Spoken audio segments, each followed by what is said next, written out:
A deadly explosion rocks an airliner flying at 10,000 meters. A bomb has exploded on board. Bravo, Oscar, Mike, Bravo. The blast kills a passenger and cripples the plane. The crew struggles to save 293 lives. The bombing sets in motion an international manhunt, while the terrorist prepares to strike again.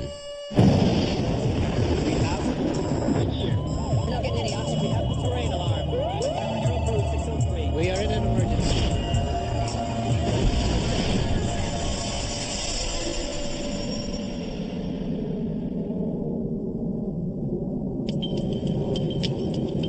On December the 11th, 1994, Philippine Airlines Flight 434 is 2 hours into the second leg of a routine flight from Manila to Tokyo. An unsuspecting passenger is sitting on a ticking bomb.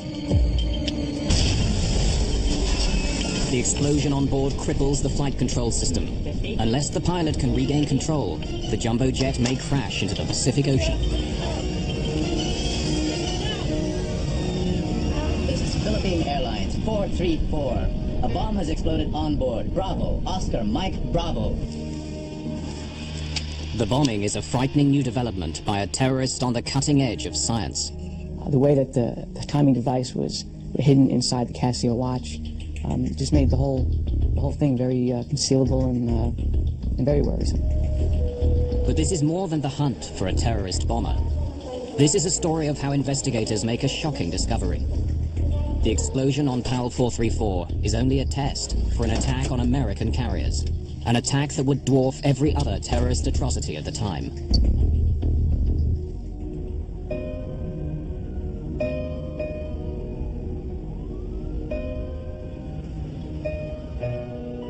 It's before sunrise on December the 11th, 1994. While most inhabitants of this city of 1.5 million have a few more hours to sleep, 26-year-old Amaldo Forlani makes an early start.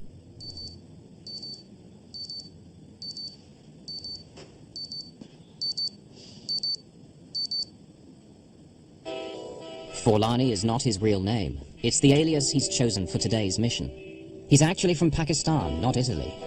He is putting his latest invention through an important test.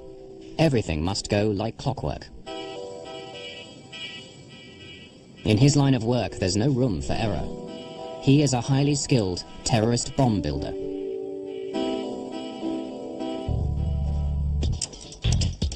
He packs the liquid explosive bomb very carefully.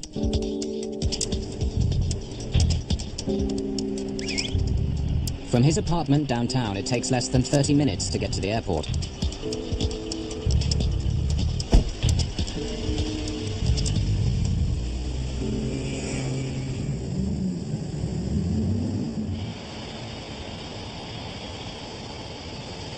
He arrives in plenty of time for his 5 a.m. flight with Philippine Airlines. Before he can board, the bomber must outwit airport security screening procedures. He's designed the components of his bomb to pass undetected by X-ray and metal detection equipment. Or so he hopes.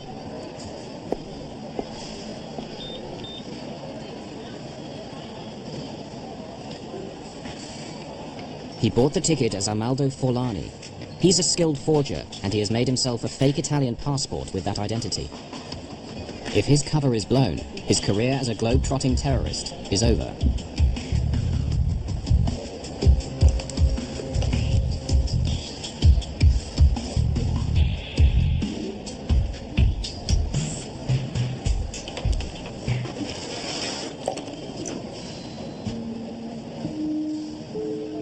Having successfully got the bomb through airport security, he boards his Philippine Airlines flight. The final destination of PAL 434 is Tokyo, but there's a stopover in the Philippine resort town of Cebu, over 550 kilometers to the south of Manila. This is as far as the bomber is flying today.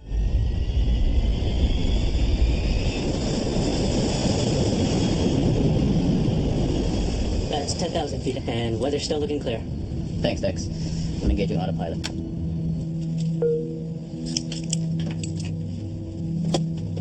Good morning, ladies and gentlemen. This is Captain Ed Reyes speaking. Welcome aboard Flight 434, flying south from Manila to Cebu and continuing onward to Narita Airport, Tokyo. Flight 434 is under the command of Captain Ed Reyes, a former Air Force pilot who's been flying for Philippine Airlines for 9 years. And our estimated arrival time is now 5:45. The weather in Cebu is... The first leg of the flight is fairly empty. Passengers are scattered around the jumbo jet's 400 seats. After takeoff, the bomber is able to move. He chooses seat 26K, located directly over the center fuel tank in some 747s. The cabin is tended by stewardess Maria de la Cruz. She flies domestic routes and has worked for Philippine Airlines for 1 year. Can I get you some juice or coffee? Juice.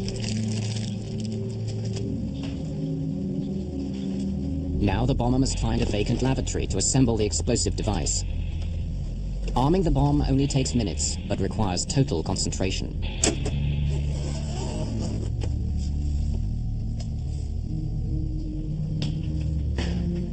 The final step is setting the timer, so it will explode in 4 hours' time, long after he leaves the plane.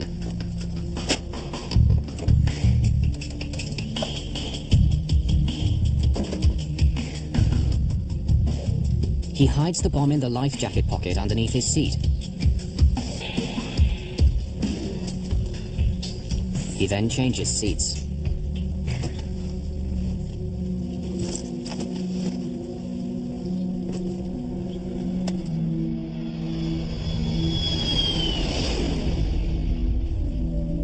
When she returns, Maria de la Cruz notices that the roving passenger has moved seats again. She will remember that he left his breakfast untouched, and that the rest of the flight passed uneventfully.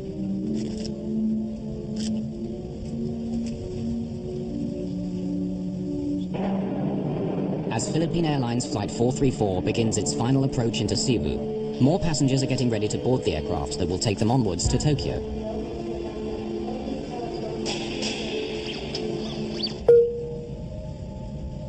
Cabin crew, prepare for landing. Cabin doors to automatic. PAL 434 lands in Cebu at 6:50 a.m., and several of the passengers disembark, including the terrorist with the alias Amaldo Forlani. Bye-bye. Thank you. Maria de la Cruz will also leave Flight 434. A new cabin crew will take over for the 4.5-hour flight to Tokyo.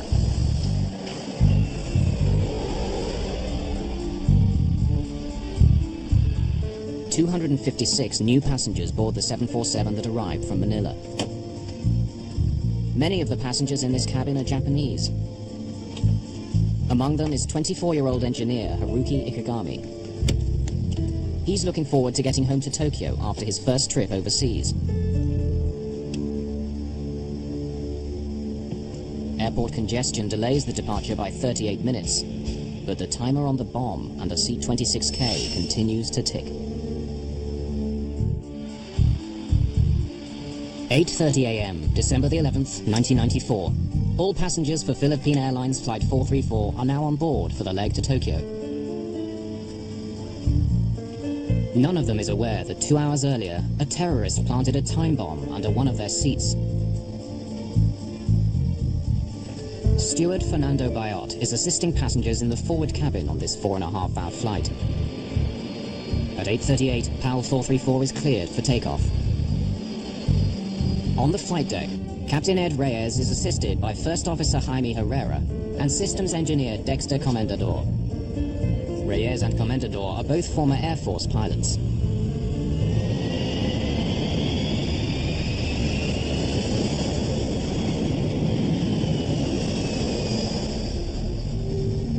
Haruki Ikegami is seated in 26K, the seat occupied by the bomber earlier on the first leg of Flight 434 from Manila to Cebu. Several passengers in this cabin are co-workers, traveling with a Japanese tour group, including Keisuke Aoki and Masaharu Mochizuki. After takeoff, everything seemed normal. We were flying at 10,000 meters. I was reading a magazine, then the meal was served. After eating, I went to sleep. 31-year-old Yukihiko Sui stayed up all night on the last day of his trip, and he's ready to nap after breakfast. He's sitting in row 27, one row behind the seat vacated by the bomber 4 hours earlier.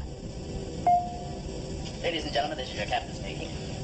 It's a beautiful day in Tokyo, sunny and 26 degrees. I expect we'll be landing at Narita Airport in 2 hours' time. 2 hours into the flight, PAL 434 is cruising on autopilot 10,000 meters above Minami Daito Island, southern Japan. To ease the pilot's workload, the autopilot remains on throughout the flight, keeping the aircraft on a constant heading at altitude.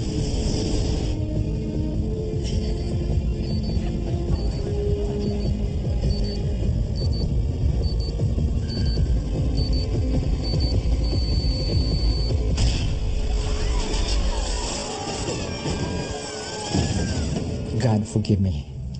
That was my inner thought, you know. God forgive me. I think I'm going to die now. Then after that, I have to do what I had to do. Oh, I've lost control. I have control. Dex, check pressurization loss. Be prepared. Checking QRH4. Although the autopilot instantly corrects the aircraft's bank to the right, the effect of the blast is far from over. There was a loud bang which woke me up. I could feel the plane expanding from the pressure. I saw smoke as well as debris falling like powder. Ladies and gentlemen, please stay in your seat. The injured people were trying to get away from the area where the bomb was.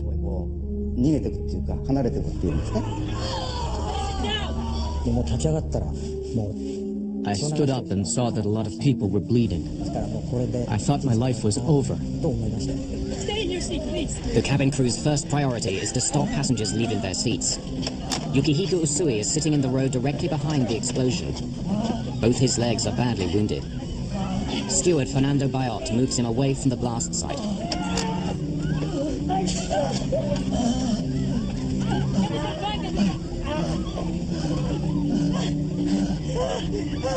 Please sit down and fasten your seatbelts.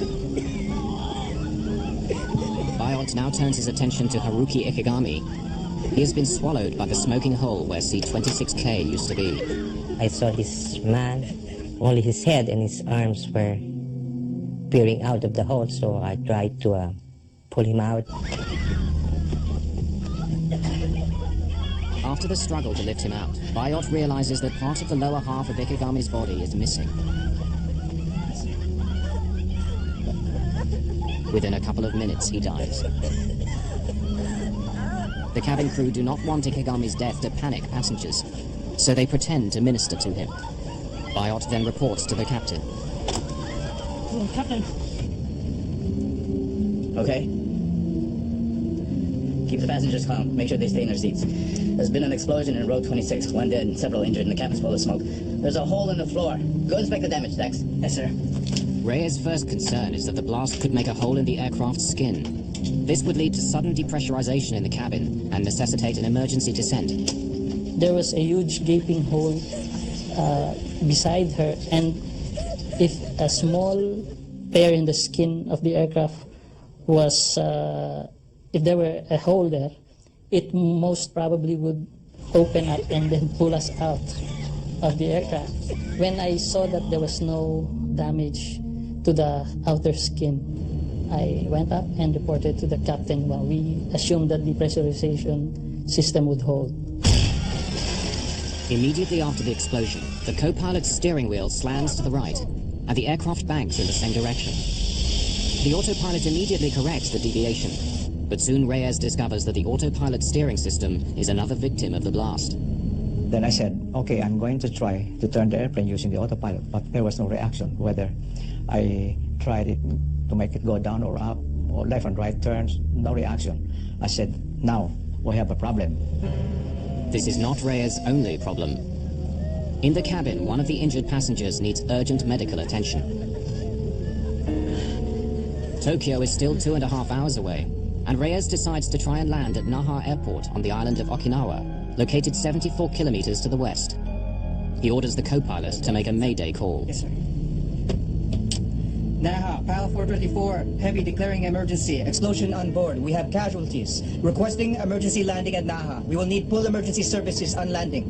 PAL 434, Naha, please repeat. Say again. Naha, PAL 434, heavy declaring emergency. Explosion on board. We have casualties. Request emergency landing at Naha. We will need full emergency Getting the services. Japanese air traffic controller to understand the emergency proves to be difficult. Naha.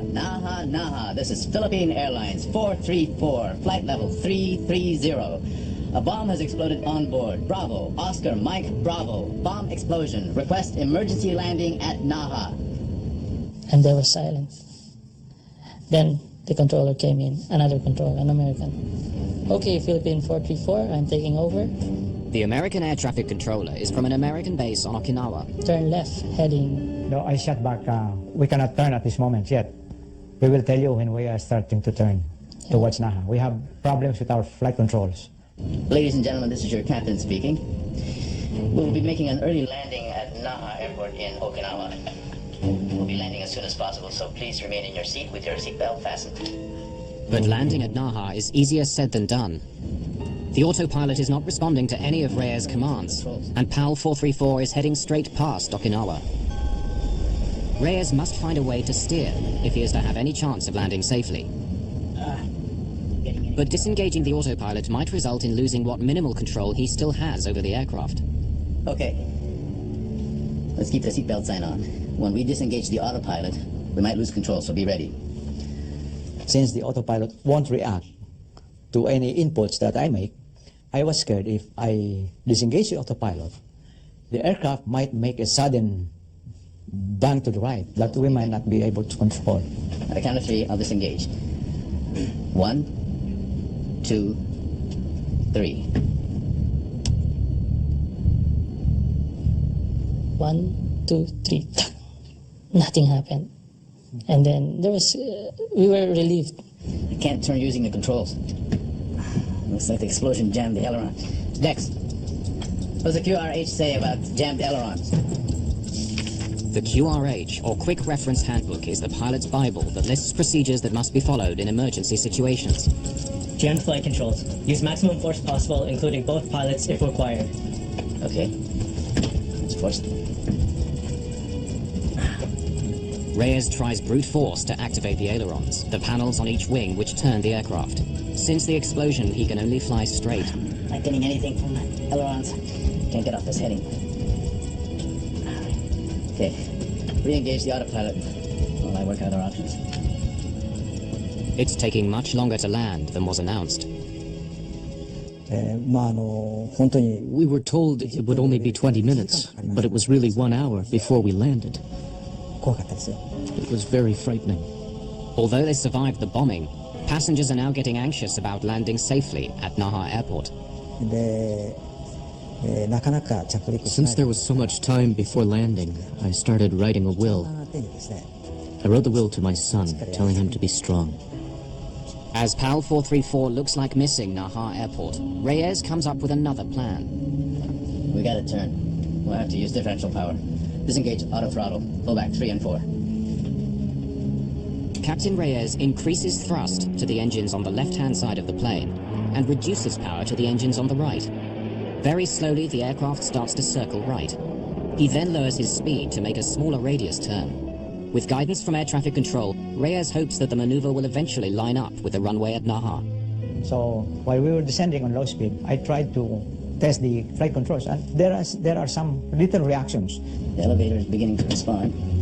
Next. The elevator is a control that makes the plane ascend and descend. 250 knots. Flaps 1 on speed.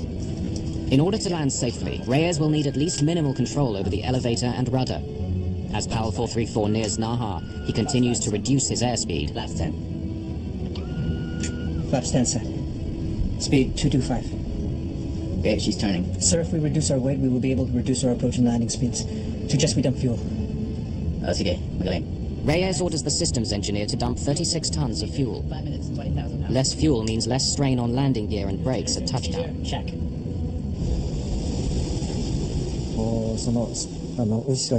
I was terrified when I saw the smoke trail behind each wing. I thought something must be burning and there would be another explosion. As the time to touchdown gets closer, Reyes worries that the bomb may have done more as yet unknown damage to the aircraft. I'm not certain our landing gear will hold up. Strap yourself in. Release the purser. So he talked to the head of the cabin crew and he said, "We're not sure if the gears will go down, and in case the gears collapse while landing, be ready to evacuate." It's either you make it or you die. That's because you cannot do anything anymore. Runway in sight. With only minimal control over the aircraft, Reyes faces the most challenging landing of his career.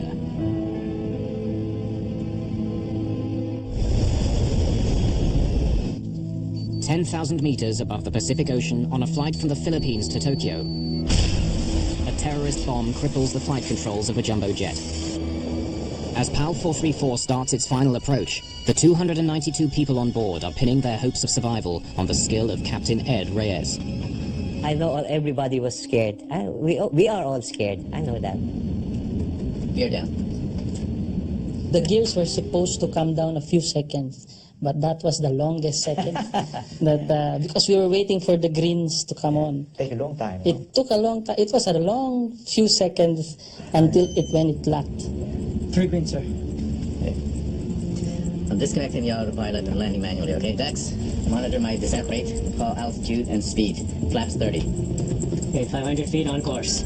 Flap 30 set. Help me with the elevator. When I say push, I want you to push. Okay, 200 slightly left. Correcting. Push. 100. 50. 30. Power off. Your last command was pull. Yeah, my last command was pull.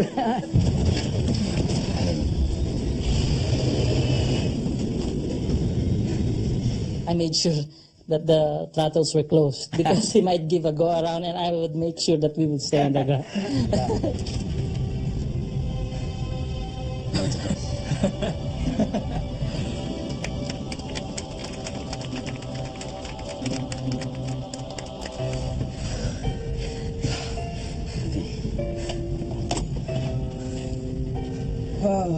Ladies and gentlemen, this is Captain speaking. We'd like to thank you for your cooperation and your patience. Emergency crews are on their way. We'll try and get you out of here as soon as possible. Thank you.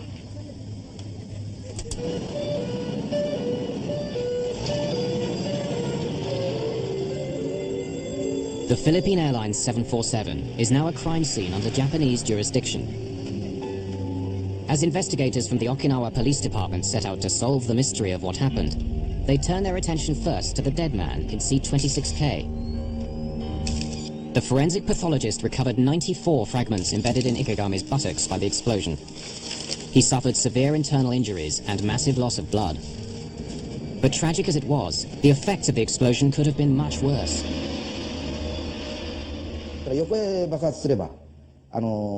If the explosion had been sideways, it would have blown a hole in the plane and caused an air pressure problem. In a sense, it was good that the blast was vertical. But we have to remember the victim. He died to save the rest of us.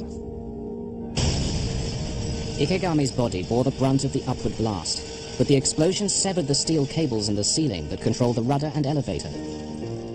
The charge also severed the co-pilot's control cable to the right aileron, one of the control surfaces on the wing which make an aircraft bank and turn.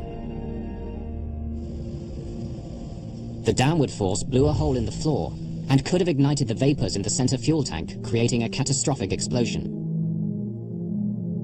But by chance, on December the 11th, seat 26K was not located above the tank.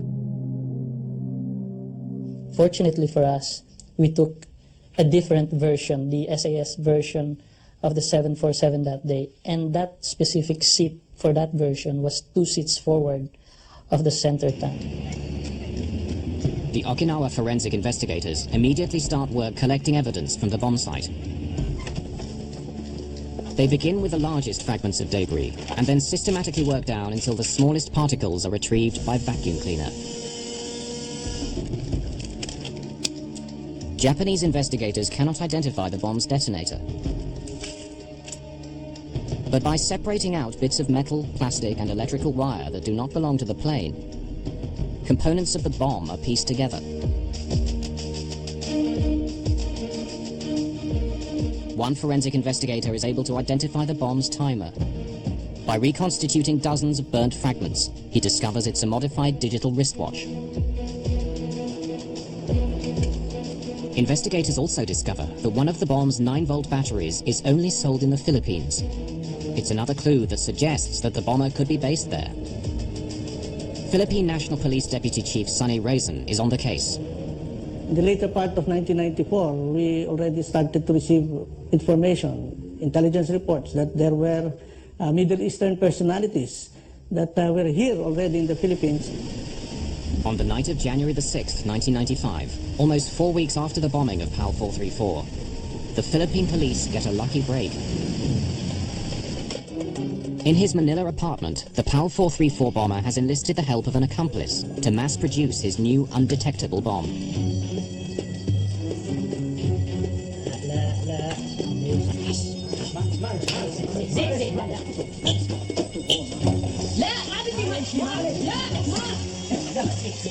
An attempt to burn off chemicals gets out of hand. Acrid-smelling smoke spills out of the apartment. It attracts the attention of the doorman, who comes to investigate. Sorry. We're playing with some fireworks, but it's okay. We put them out and we have all the windows open inside and we keep the door closed. It'll be fine, okay? You all open the door. If we open the door, the smoke comes in the hallway. You close the window, okay? It's okay. It's okay. Until the smoke dissipates, the bombers decide to wait outside the apartment. The doorman isn't convinced by their playing with fireworks story, and he calls the fire department and the police.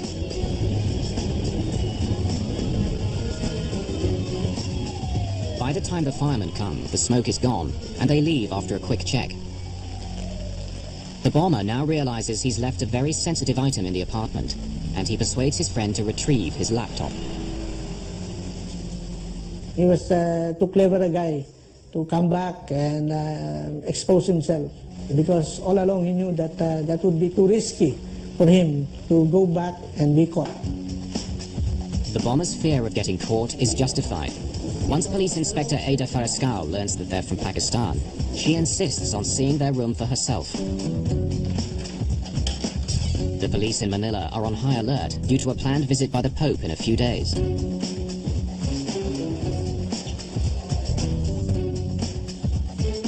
What Inspector Fariscal finds confirms her worst fears about the intentions of the tenants.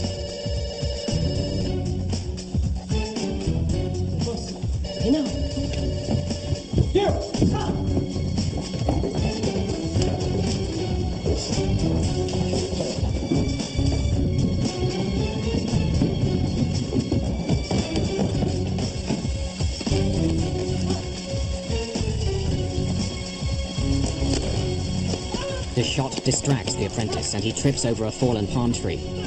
But the cop discovers he has no handcuffs. The doorman improvises with the drawstrings of his windbreaker. In the meantime, the bomber vanishes. One of the first senior officers to arrive at his apartment is Sonny Raisin. Incident at Doña Josefa apartment was the breakthrough in opening our eyes that the Al-Qaeda terrorist cell was already operating here in the Philippines. The Philippine National Police know they've stumbled onto something big, and they inform Interpol, Scotland Yard, and the FBI. When news of the raid reaches the Joint Terrorism Task Force in New York, it immediately grabs the attention of FBI Special Agent Frank Pellegrino. For 2 years, he has been hunting a terrorist called Ramzi Youssef, and it looks as if this might be his man. Well, he was always our focus since '93. I mean, at the time, that was he was the biggest fugitive around. As Philippine police comb through the apartment, they begin to find more evidence tying Youssef to the bombing of PAL 434.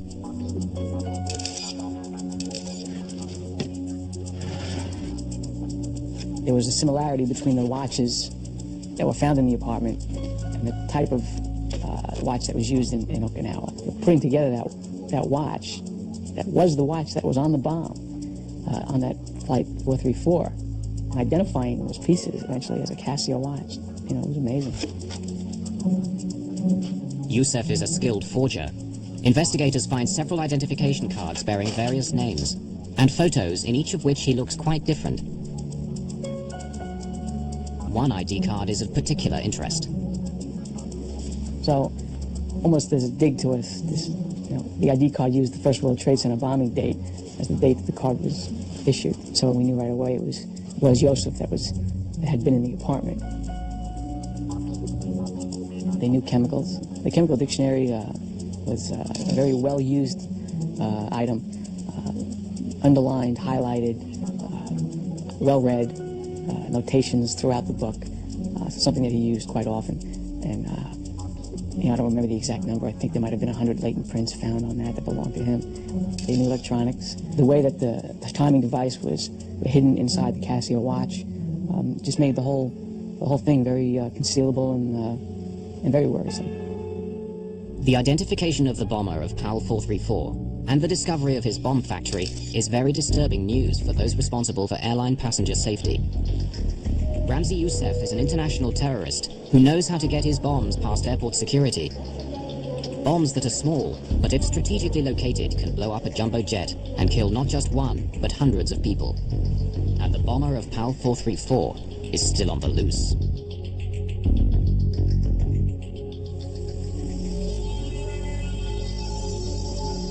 The Philippine National Police have stumbled on the hideout of an international terrorist. The FBI identify him as Ramzi Youssef. Evidence that Amaldo Forlani, the man who planted the bomb on PAL 434, is the same person as Ramzi Youssef, comes from the travel agent who sold him the Philippine Airlines ticket. Ramzi Youssef is just one of several aliases of a man who tops the FBI's most wanted list. An international terrorist with a $2 million bounty on his head. Youssef, whose real name is probably Abdul Karim Basit, was born and raised in Kuwait, where his father worked as an engineer. It was there that he met the friend that he enlisted to help him in the Manila bomb factory. When he was 18, Youssef's family returned to their Pakistan homeland. Youssef married and had 2 children. Soon after returning home, his parents sent him to study in Britain.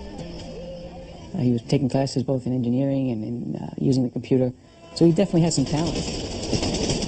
In summer breaks from college in the late 1980s, Youssef returns to Pakistan. He puts his new engineering skills to use by teaching bomb making to militants in training camps near Peshawar, Pakistan. These camps are fertile ground for making contacts with militants worldwide.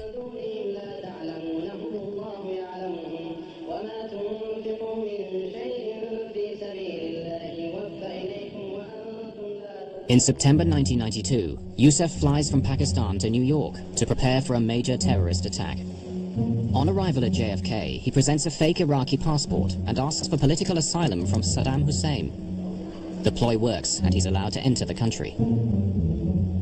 6 months later, on February the 26th, 1993, one of the largest homemade bombs in American history explodes in the garage below the World Trade Center, killing 6 people, injuring hundreds, and causing $500 million worth of damage.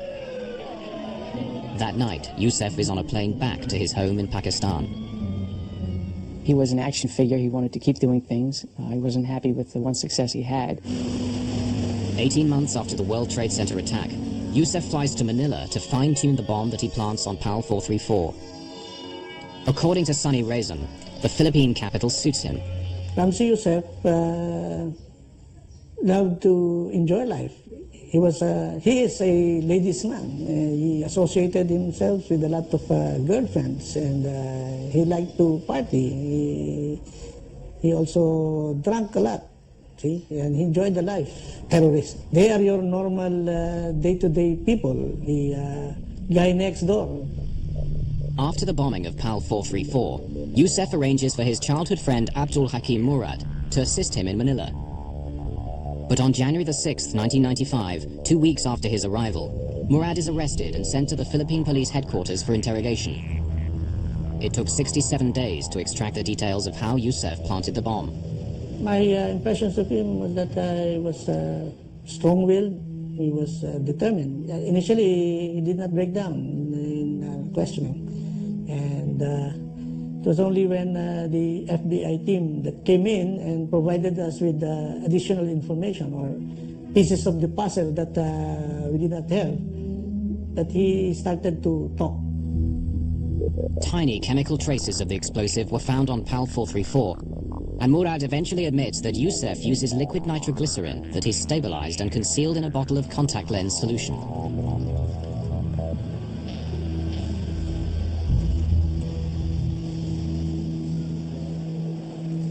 Murad also reveals that Youssef hid the bomb's potentially suspicious components in the heel of his shoes. Most airport security systems only detect metal above the ankles.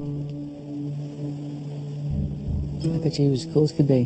He was somewhat cavalier in his attitude toward these explosives and chemicals. To carry a container of nitroglycerin on an airplane, you know, it'd be a little nuts. Murad's confession provides details of Youssef's actions after he successfully got the bomb components past airport security. Can I get you some juice or coffee? Juice, please.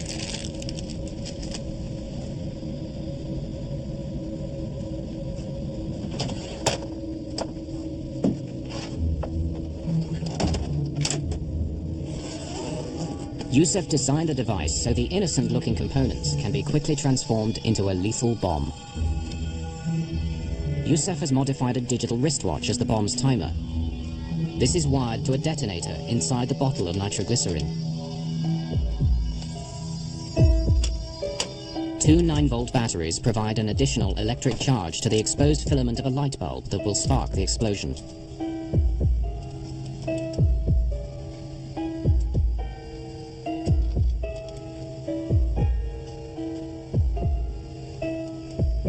Youssef sets the alarm for 4 hours later, when he anticipates the plane will be flying high over the Pacific Ocean.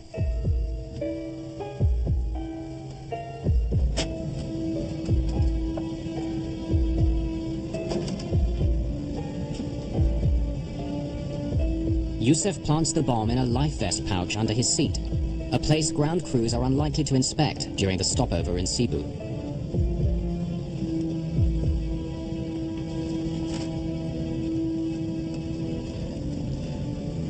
Soon after, he gets off the plane and disappears. 4 hours later, the time bomb under seat 26K awakes the airline industry to a new kind of terrorism.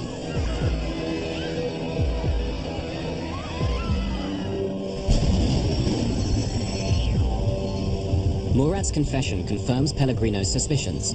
This is just the kind of sophisticated plot he has come to expect from Ramzi Youssef. But Pellegrino is still shocked by what Murad says next. PAL 434 was only a test, a dry run for a much larger terrorist plot that will kill thousands of airline passengers. A highly skilled terrorist, Ramzi Youssef, has already set off a new type of bomb on an aircraft. Now the FBI discovers Youssef wants to blow up more planes. And he continues to evade capture. FBI investigators find evidence of Youssef's meticulous planning on secret files on the laptop that he so desperately wanted his accomplice to retrieve. On the laptop computer found in the Youssef apartment building was a file which laid out a plan for 5 individuals, using code names, individuals not mentioned on the plan, to board about 3 planes each, 2 planes, a couple of people had 3 planes, planting bombs on the planes, and then returning back to their home. Hoping, when they planted the bombs and with the timing devices, if everything went well, all bombs would go off within about a 6-hour time period. Any more than one would have been an airline disaster. So, you know, if they were 50% successful in their plan, I think it would have scared a lot of people for a long time. The file on Youssef's laptop reveals that the plan, codenamed Bojinka, is foiled with no time to spare. The bombing of 12 American planes is meant to kill 4,000 passengers. Youssef's campaign of terror against the airlines is scheduled to start less than 2 weeks after the bust of his bomb factory in Manila. By the time Pellegrino and the FBI team arrive in the Philippines, Youssef is long gone. So it was a worry and it was a missed opportunity. But we also, on a lot of these fugitive type cases, you know, we're all not that different and everybody goes home. Everybody needs to go home. And so the investigation again would focus back to Pakistan. The FBI immediately begin a publicity campaign in Pakistan, promoting their $2 million reward for assistance in arresting Youssef. The strategy works. Youssef's latest recruit for yet another airline bombing blows the whistle. On the day Youssef is due to leave his hotel in Islamabad, a Pakistani SWAT team moves in.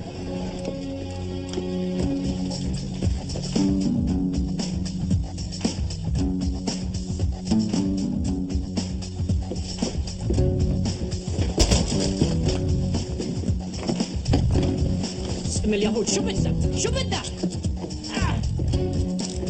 Yusuf's room are Delta and United Airlines flight schedules, as well as bomb components hidden in children's toys.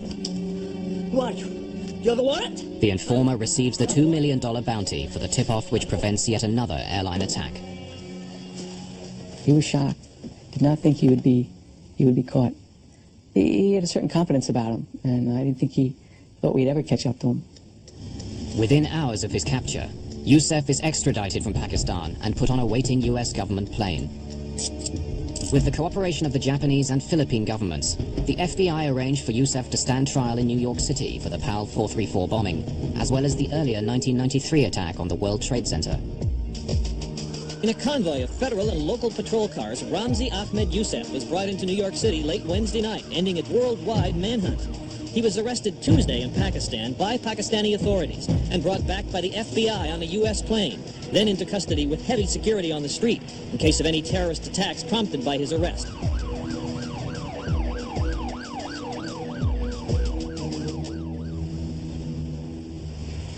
At his trial a year later in New York's Southern District Court, Yusuf decides to handle his own defense against the advice of the judge. He performs better than expected, but he's found guilty on all charges related to the bombing of PAL 434 and conspiring to bomb 12 American passenger planes. Yusuf is also found guilty in a second trial for the World Trade Center bombing. In his final summing up, Yusuf justifies his actions. Yes, I am a terrorist and proud of it. And I only support terrorism so long as it's against the United States government and against Israel, because you are more than terrorists. Although Pakistani, Yusuf describes himself as Palestinian by choice. And he justifies the PAL 434 and World Trade Center bombings as punishment for a US foreign policy that favors Israel over Palestine. And hypocrites! For both crimes, he's sentenced to 240 years in prison. The judge recommends solitary confinement for life in the most secure prison in the United States, located in Florence, Colorado. It houses the country's most violent and dangerous prisoners, and it's where Yusuf will spend the rest of his life, confined in a cell for up to 23 out of every 24 hours. We cannot afford to just sit down and count our victories with the arrest of Ramzi Yusuf. Somebody else has already replaced him, and somebody else is already thinking of how to circumvent these security measures that we've put up. In the year following Yusuf's attack on PAL 434, the Federal Aviation Administration certified a machine to detect explosives. Not one American carrier bought it. Only after 9/11 was a law passed that required US airports to deploy explosive detection systems. But the most reliable models are expensive or too slow and still not widely employed. Well, it was the old saying, we have to be right 100% of the time. Terrorists only has to be right once. Although there hasn't been a successful airliner bombing since PAL 434, those who forget the past may be destined to revisit it.